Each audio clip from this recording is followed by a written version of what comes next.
چلے جائیں گے، لیکن حاجی صاحب کہیں گے میری گھڑی ہے جو ضروری ہے، میرا ٹائم ٹیبل ہے، بڑی قیمتی گھڑی ہے، اس کے بغیر تو میں نے آگے چل نہیں سکتا، یہ لے کر جاؤں گا۔ شاید رسول اللہ نے بھی کچھ لوگوں کے پلان اس لیے اتروائے، کل مدینہ جا کے یہ نہ کہیں یا رسول اللہ ہم اعلان ولایت کے وقت نہ تھے، ہم تو جا چکے تھے۔ نبی نے پلان اتروا کر میدان میں رکوا کر بتا دیا من کنت مولا فہذا علی مولا۔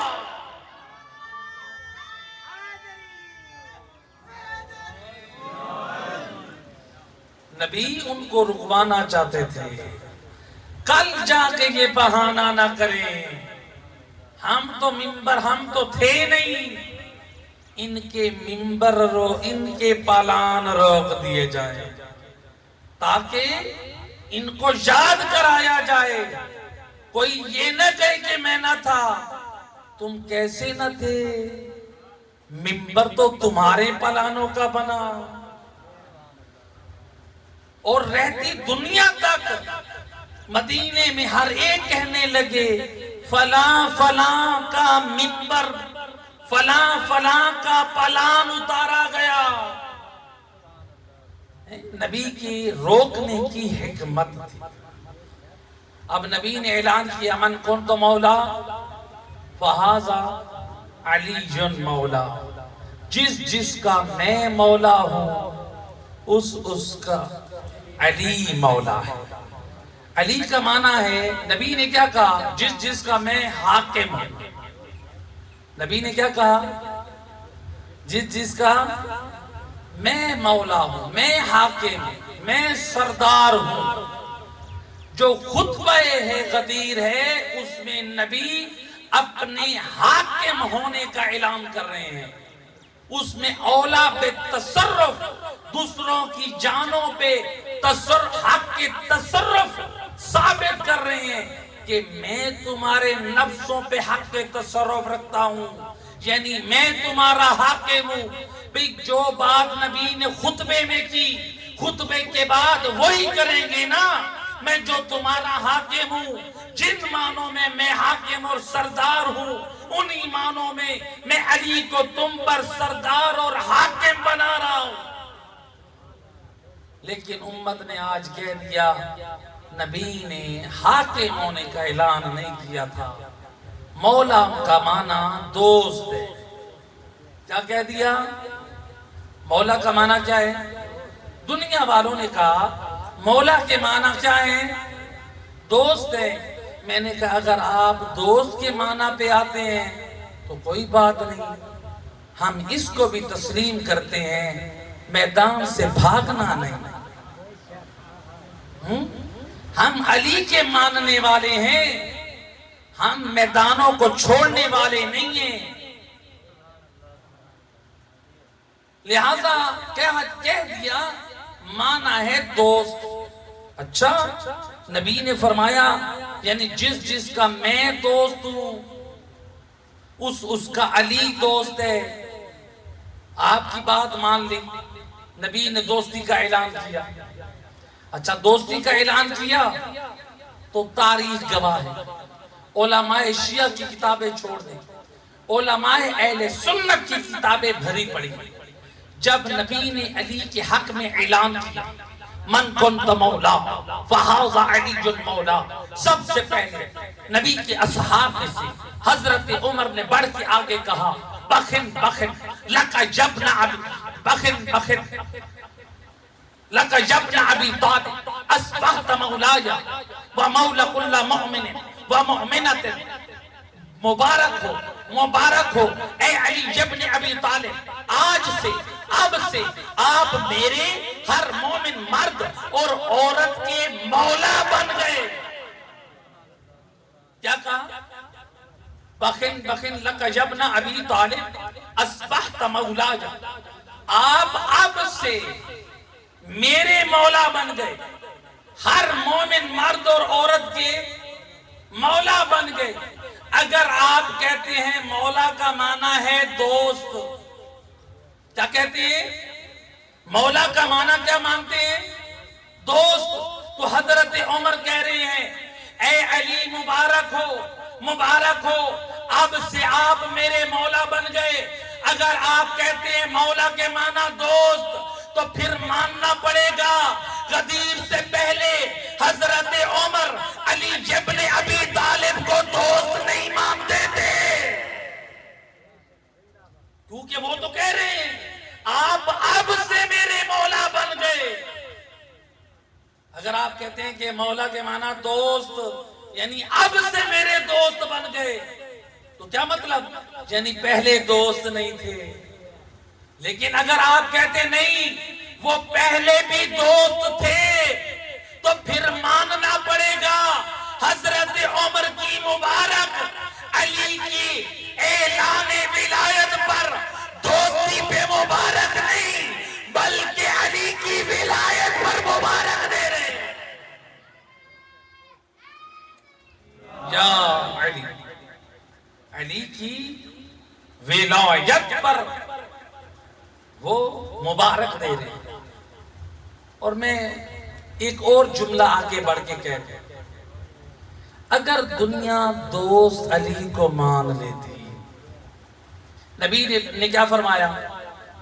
جس کا میں دوست اس کا علی دوست، یعنی جو مجھ کو دوست رکھے گا وہ علی کو دوست رکھے گا. ایسے ہے نا؟ مہمانہ جب دوست کا کیا یعنی جو مجھے دوست رکھے گا وہ علی کو دوست رکھے گا، یعنی جو علی کو دوست رکھے گا وہ مجھے دوست رکھے گا. ایسے کہ نہیں؟ نبی نے کہا جس کا میں دوست اس کا علی دوست. تو اگر جس کو جو علی کو دشمن رکھ لے تو وہ کیا نبی کو اپنا دوست رکھے گا یا دشمن رکھے گا؟ کیوں؟ کوئی علی کی دوستی نبی کی دوستی، علی کی دشمنی نبی کی دشمنی. آپ کے معنی کے مطابق نبی نے کہا میں جس کا دوست جو مجھے دوست رکھتا ہے، جس کا میں دوست اس کا علی دوست. تو گویا علی کی دوستی نبی کی دوستی، علی کی دشمنی نبی کی دشمنی. اب میرا امت سے سوال ہے، نبی کے بعد علی کے مقابلے میں جو میدان میں آیا وہ علی کا دوست بن کے آیا یا دشمن بن کر آیا؟ آپ کہتے ہیں نا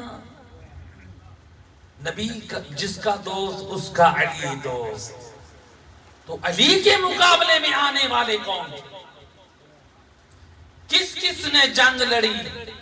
کیا کوئی دوست کے ساتھ بھی جنگ لڑتا ہے؟ کوئی دوست کے ساتھیوں کو بھی مارتا ہے؟ کوئی دوست پہ بھی تلوار اٹھاتا ہے؟ کوئی دوست پہ بھی تیر چلاتا ہے؟ کوئی دوست پہ بھی دوست کے لشکر پہ بھی پانی بند کرتا ہے؟ جنگ صفین میں پانی بند ہوگا. امیر شام کی طرف سے جب یہ گیا قافلہ امیر المومنین علی ابن ابی طالب علیہ السلام مل کے صلوات پڑھے محمد. جب کوفہ سے گئے مسلمان تو ادھر سے صفین کے میدان، وہاں پر کیا تھا؟ نہر پر پہرا، پانی نہیں پی سکتا.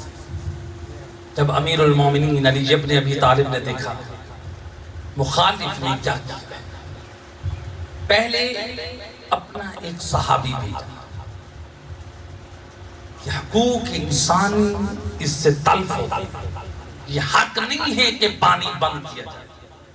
لیکن جب ادھر سے جواب نہ ملا پھر امیر المومنین فرماتے ہیں اب نکالو تیر کمانوں میں ڈالو، نکالو اب تلواریں نیاموں سے نکالو، تیر ڈالو. اگر یہ ایسے نہیں مانتے تو پھر تیر و تلوار کے زور سے. پھر جب علی کے لال نے، حسن و حسین نے، آپ کے لشکر نے جب شجاعت سے قبضہ کر لیا تو کچھ علی کے چاہنے والوں نے کہا اب ہم بند کرتے ہیں. قربان جاؤں علی فرماتے نہیں، انسانیت کے حقوق تلف نہ ہو، تم بھی جاہلوں والا ہی حرکت کر رہے ہو۔ یہ علی کا شیوا نہیں ہے انسانیت کے حقوق تلف کرے، چاہے سامنے دشمن اس پہ پانی بند کر۔ تو لہذا اگر دنیا دوست بھی مان لیتی، مولا نہ مانتی، تو علی کے مقابلے میں نہ آتی، اتنی جنگیں نہ لڑی جاتی۔ لہذا نبی نے فرمایا من کنت مولا فہذا علی مولا، علی کی ولایت کا اعلان کیا۔ صلوات پڑھتے محمد۔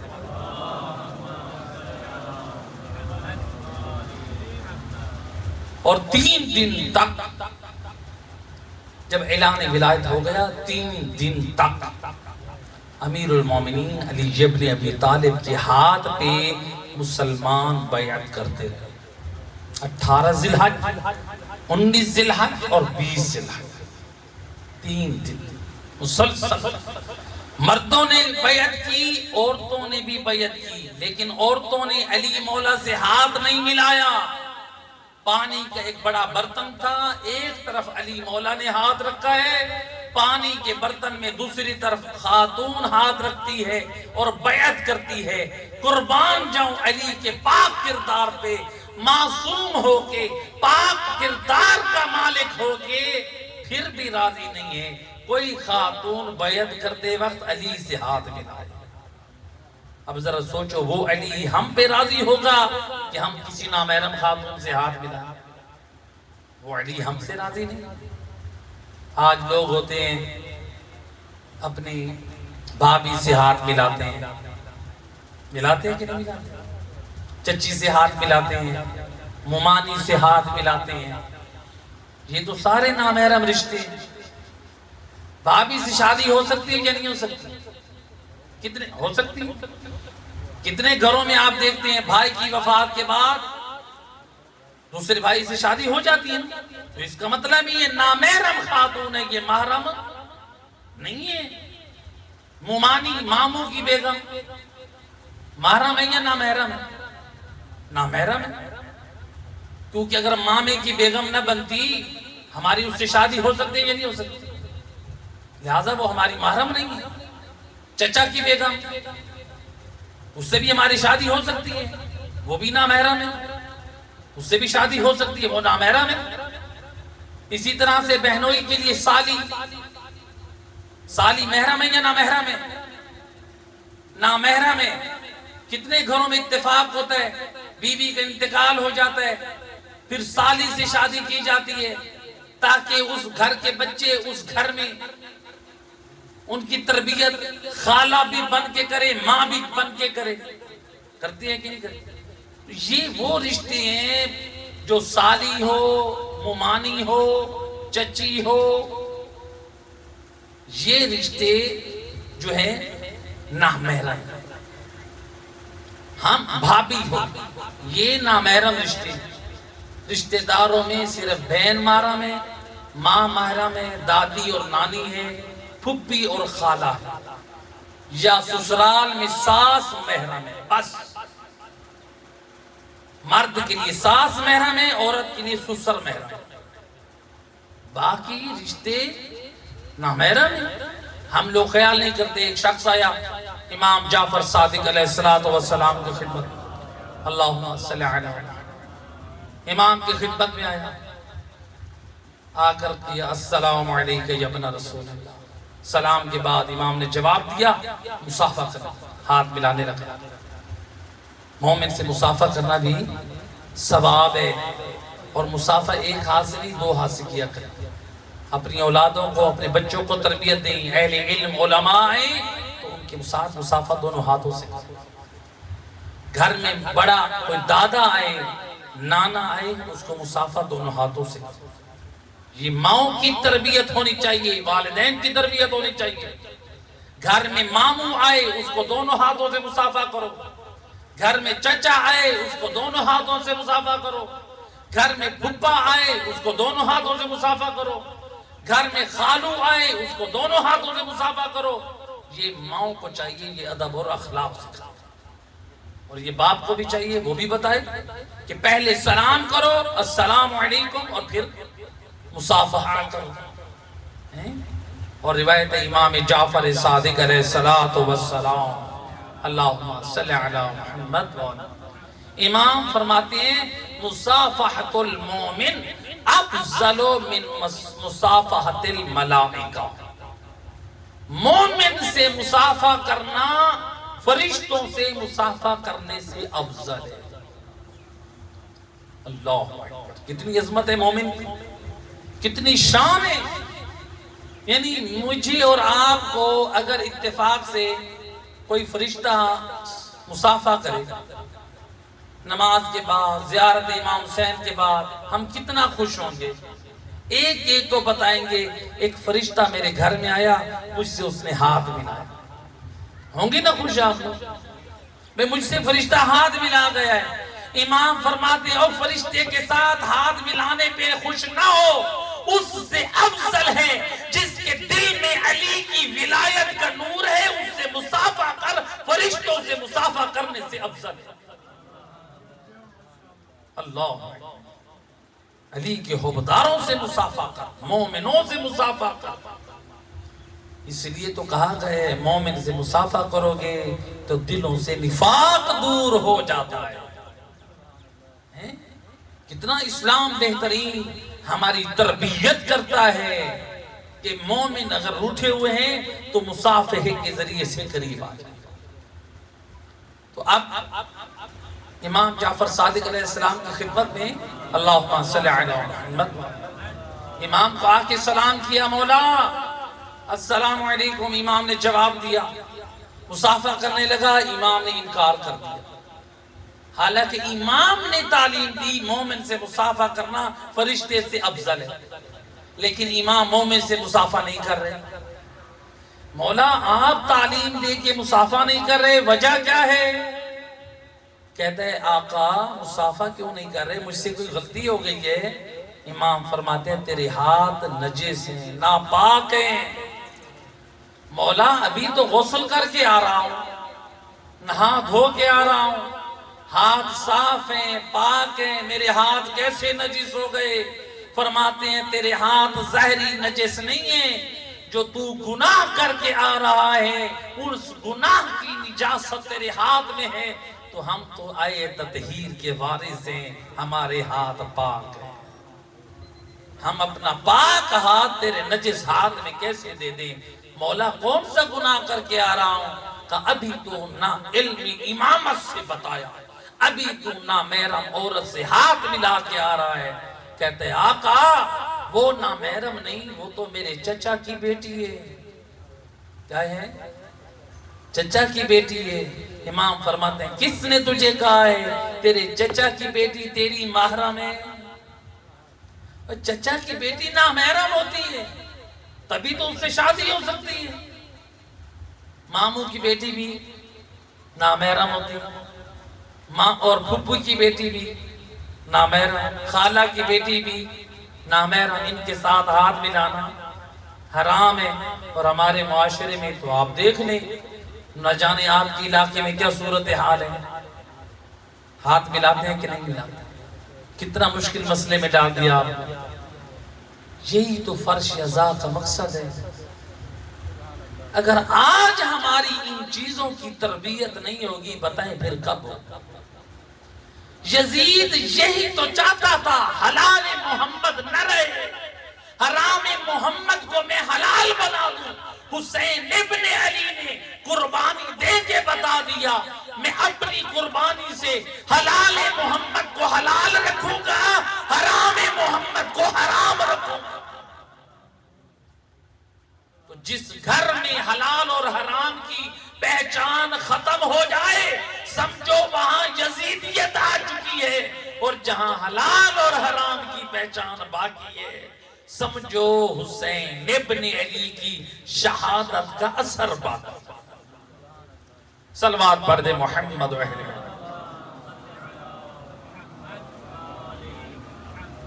بارے دیگر بآواز بلند سلام. تو مولا کو حاکم مانا، مولا کی ولایت کا اعلان کیا، مولا کی امامت کا اعلان کیا. تو اس ولایت سے مراد کوئی اور ولایت بھی نہ سمجھنا. آج ولایت کی جملہ ادا کرو، ولایت کی بات کرو تو اس ولایت کو لوگ اٹھا کے نماز میں لے آتے. ولایت سے مراد یعنی ان کی امامت پر ایمان رکھنا واجب، باقی احکام دین ویسے بجا لاؤ جیسے آل محمد نے حکم دیا. مجھے اور آپ کو حق نہیں ہے ہم ایک چیز کا اضافہ کریں، یہ ایک چیز کی کمی کریں. لہذا محبت علی، آل محمد کی ولا اور محبت شرط قبولیت اعمال ہے. جس دل میں آل محمد کی ولا نہیں ہوگی، جس دل میں آل محمد کی محبت نہیں ہوگی، خدا اس کے روزوں کو، اس کی نماز کو، اس کی زکوٰۃ کو، اس کی تلاوت کو، اس کی عبادتوں کو اس کے منہ پہ مارے گا. روایت ہے قیامت کے میدان میں بڑے بڑے حاجی آئیں گے، بڑے بڑے نمازی آئیں گے، بڑے بڑے روزے دار آئیں گے، بڑی بڑی زکوٰۃ دینے والے آئیں گے، صدقہ و خیرات دینے والے آئیں گے، حافظین قرآن آئیں گے، قاریان قرآن آئیں گے، سارے اپنی عبادتوں پہ ناز کریں گے. جب ان کی عبادتوں کے نام اعمال بھرے ہوں گے، ایک مرتبہ ہر چیز سے نام اعمال بھرا ہوگا، وہ خوش ہوں گے. ہماری نمازیں بھی ہیں، ہمارے روزے بھی ہیں، ہمارے حج بھی ہیں، ہماری زکوٰۃ بھی ہے، ہمارے اعمال بھی ہیں. اب یہ الحمدللہ ہم کامیاب ہو گئے. جب یہ خوشی سے جانے لگیں گے، آواز قدرت آئے گی، واقفوہم انہم مسئولون، انہیں روک لو، آج ان سے سوال کرنا ہے.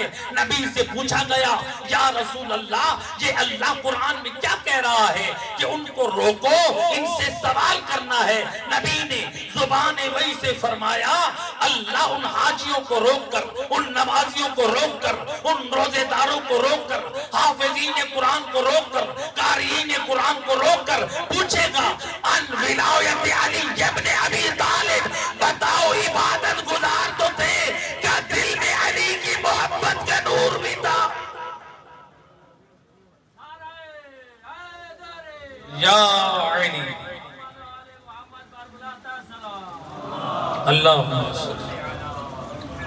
لہذا دل میں اگر نور ولایت آل محمد نہیں ہے تو کوئی عمل قابل قبول نہیں، منہ پہ مار دی.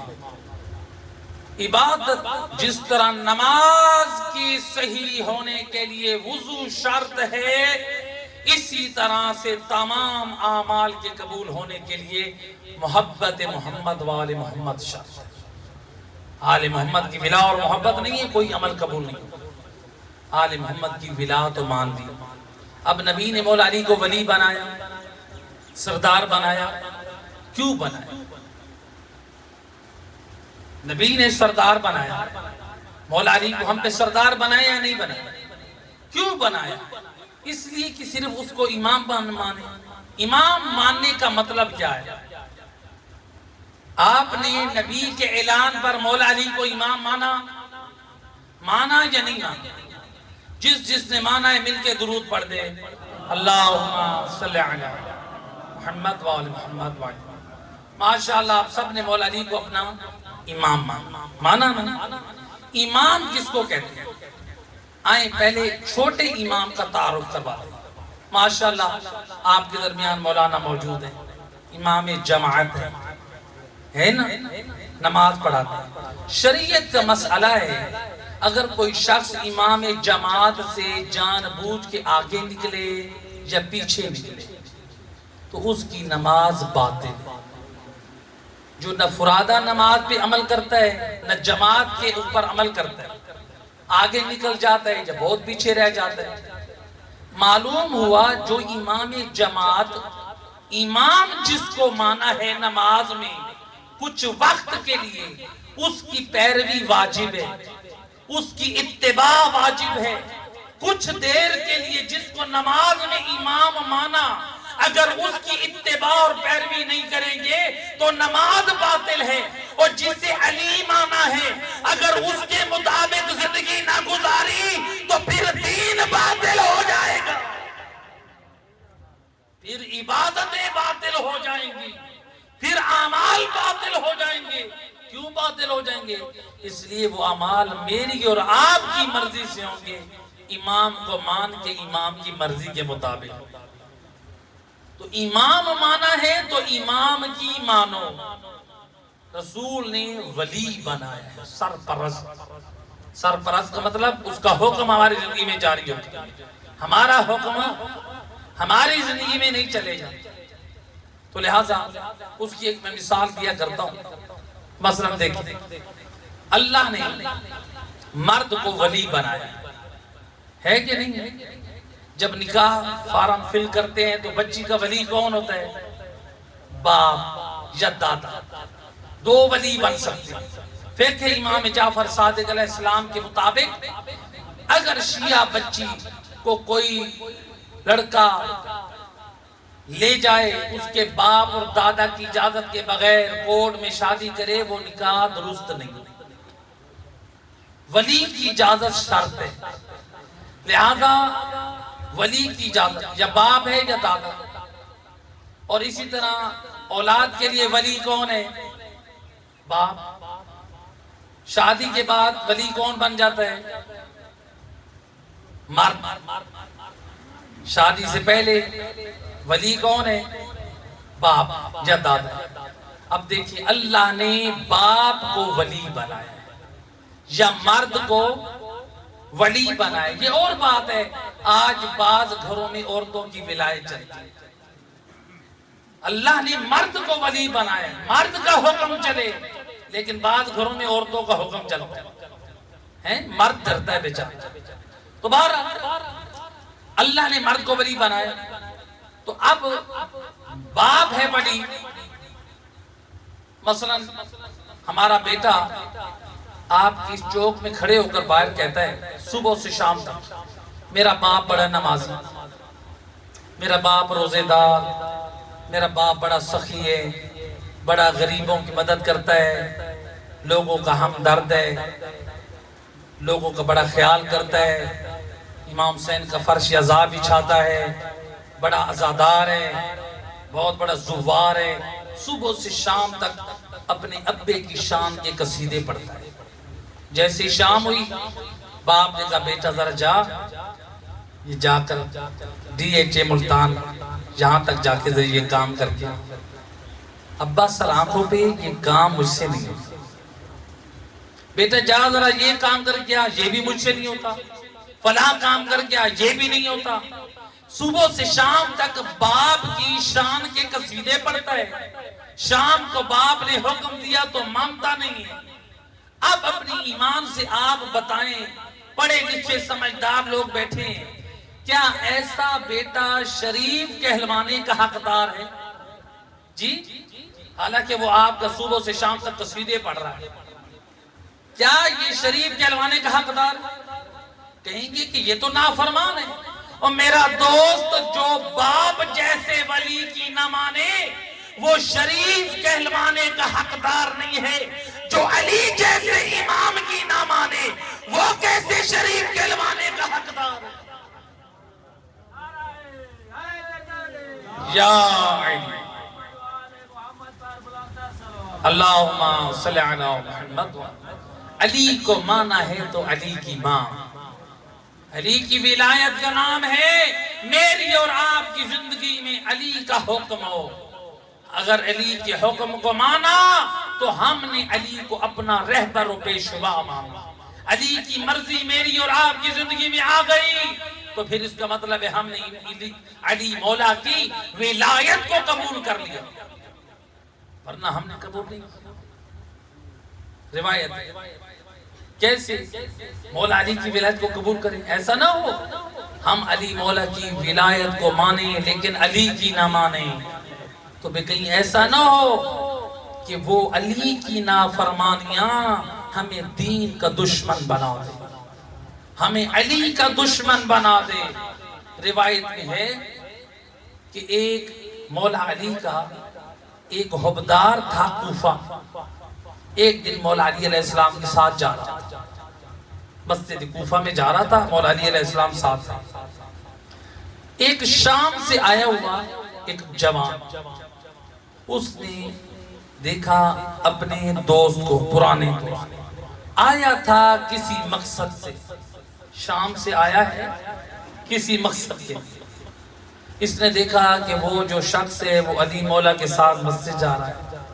ملاقات کر کے اس کو اشارہ کیا، روک دیا. اس نے کہا آقا مسجد جائیں، شام سے آیا دوست، ملاقات کر لوں. ماہ رمضان کے دن ہیں، ملاقات کی.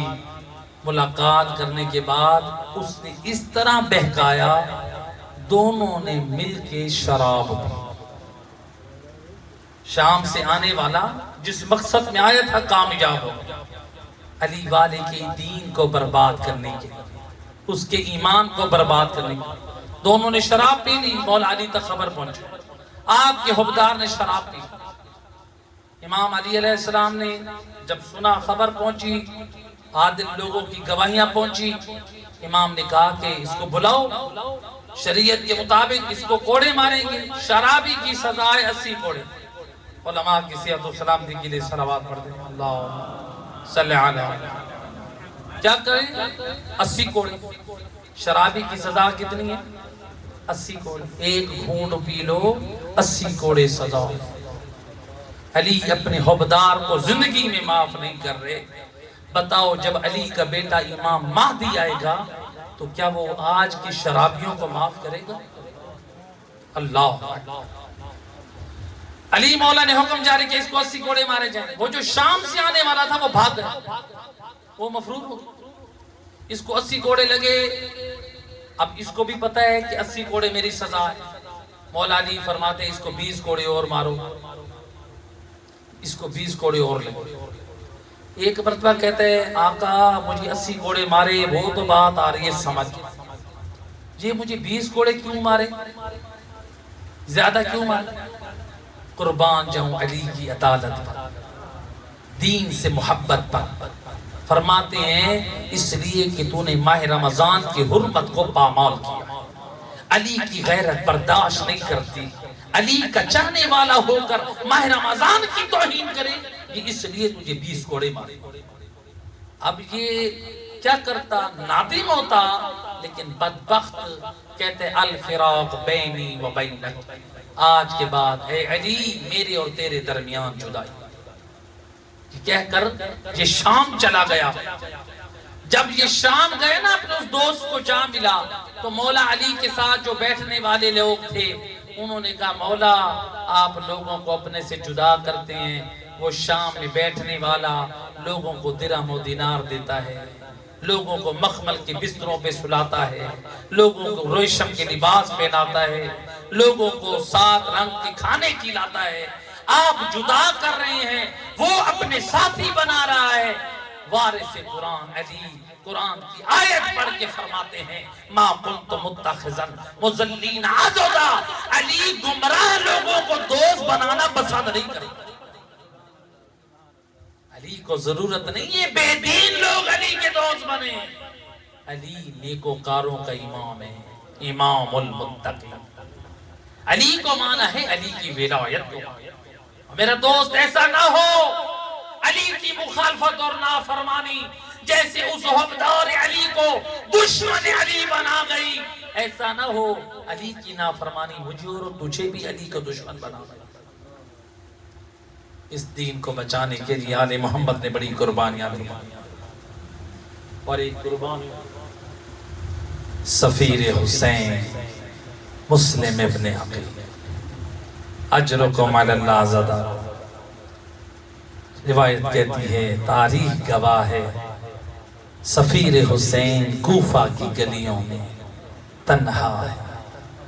کس گلی میں جانا ہے کوئی خبر نہیں، کبھی دائیں مڑتے ہیں تو کبھی بائیں. صبح سے تھکا مسلم اس فکر میں ہے کسی طرح سے اس کوفہ سے باہر نکل جاؤں.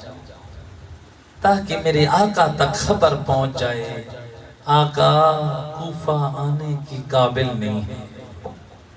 اجرکم علی اللہ عزادارو، ایک جگہ پہ حضرت مسلم جا کے بیٹھے، ایک ضعیفہ جس کا نام طوع ہے اپنے گھر سے باہر نکلی، اے مسافر کیوں بیٹھے؟ پیاسا ہوں، مجھے پانی چاہیے۔ ضعیفہ پانی کا کاسہ لے کر آئی، حضرت مسلم نے پانی پیا۔ اے غریب کوفہ مسلم، تو نے پانی کا سوال کیا، تجھے پانی تو مل گیا، اے میں قربان اسی کوفے میں علی کی بیٹیاں بھی پیاسی تھی۔ اجرکم علی اللہ عزادارو، اب حضرت مسلم بیٹھے ہیں، یہ ایک مرتبہ ضعیفہ کہتی ہے اے شخص، تیرا اس دروازے کے سامنے بیٹھنا ہماری مروت کے خلاف ہے۔ کہنے لگا میں غریب ہوں، میں اجنبی ہوں، میرا کوئی غلط ارادہ نہیں ہے۔ ایک مرتبہ مسلم نے اپنا تعارف کرایا، انا سفیر الحسین مسلم ابن عقیل۔ جب تعارف کرایا نا، ایک مرتبہ ضعیفہ نے دروازہ کھول دیا، ہائے حسین کا سفیر، ہائے میرے گھر کے سامنے ہے، اہلاً و سہلاً مرحبا، آ جاؤ میرے گھر میں داخل ہو جاؤ۔ ہائے سفیر حسین کا استقبال ہوا۔ روایت کہتی ہے اے حسین کا سفیر، حضرت مسلم ابن عقیل ایک حجرے میں عبادت خدا کرنے لگے۔ عبادت خدا کرتے کرتے رات کا ایک وقت بھی اس بی بی کے گھر میں گزارا۔ جب صبح کی ایک گھڑی ایسی آئی نا، حضرت مسلم کے کانوں میں گھوڑوں کے ٹانپوں کی آواز آئی۔ اے مسلم سمجھ گئے آئے یہ شرفا نہیں ہے، آنے والے ابن زیاد کا لشکر ہے۔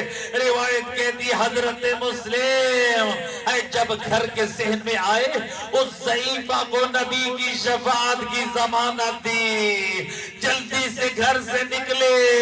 اور میں کہوں گا مسلم، ایک ضعیفہ کے پردے کا اتنا خیال، اور کاش زندہ ہوتا اور ذرا دیکھتا، اور یہی کوفہ اور جس کے بازاروں میں اور جس کے دربار میں علی کی پردے دار بیٹیاں، اے بے مکنا و چادر، اجرکم علی اللہ عزادارو، روایت کا جملہ، اے حضرت مسلم اے ضعیفہ کے گھر سے باہر نکلے، یہ حملے پہ حملہ ہو رہا ہے، اور کچھ نہیں، اور چھتوں پہ چڑھ گئے، کسی نے ہاتھ سے آگ کو پھینکا، اور کسی نے پتھراؤ کیا، اور کسی نے تیر سے حملہ، اے جو نیچے تھے کوئی تلوار چلا رہا ہے، اور کسی کے ہاتھ میں گرز ہے، اے سفیر حسین زخموں میں چور چور ہے، وہ آپ کے ہونٹ اور دندان بھی شہید ہو چکے، یہ ایک لعین نے پیچھے سے گرز مارا۔ اب سفیر حسین کا سنبھلنا مشکل تھا، یہ اشقیاء نے حضرت مسلم کو گھیر لیا۔ ایک مرتبہ جب گھیرا تو رسیوں میں جکڑ کر آپ کو دار العمارہ کی طرف لے کے جا رہے ہیں۔ مختصر کرو، روایت کہتی ہے جب مسلم دار العمارہ میں داخل ہوئے تو حضرت مسلم نے ابن زیاد کی آنکھوں میں آنکھیں ڈالی، لیکن سلام نہ کیا۔ اس کے ایک شخص نے درباری نے کہا کہ تو نے امیر کو سلام کیوں نہیں کیا؟ اور میں قربان مسلم، اور تیری وفا پہ قربان۔ حضرت مسلم نے فرمایا لیس امیری سوى الحسین، اور مسلم نے کائنات میں حسین جیسا امیر بنایا ہے، اور حسین کے علاوہ میرا کوئی امیر نہیں ہے۔ اجرکم علی اللہ، اس لعین نے حکم دیا سفیر حسین کو دار العمارہ پہ لے جایا جائے۔ حضرت مسلم کو چھت پہ لے گئے، ظالم نے وار کیا، اے آپ کا سر قلم ہوا، اے آپ کے جسد مبارک کو زمین پہ گرایا گیا۔ اجرکم علی اللہ. عزادارو جب کسی کا سر قلم ہوتا ہے نا، جب کسی کو مارا جاتا ہے، دنیا کا دستور ہے اس کی لاش کو اکٹھا کیا جاتا ہے، اس کے سر کو ملایا جاتا ہے، اس کے غسل و کفن کا اہتمام کیا جاتا ہے. لیکن میں قربان اور سفیر حسین کے غسل اور کفن کا اہتمام نہیں، بلکہ آپ کی میت کے پاؤں میں رسی کو باندھ کر اور کوفہ کی گلیوں میں گھسیٹا گیا. اور جب یہ خبر میرے مولا کو کربلا کے راستے میں بتایا گیا تو حسین کی آنکھوں میں آنسو رو کے فرمایا لا عیش بعد ہؤلاء. اور مسلم کے بعد اے حسین کا جینا بھی بیکار ہو گیا. الا لعنت اللہ علی القوم الظالمین.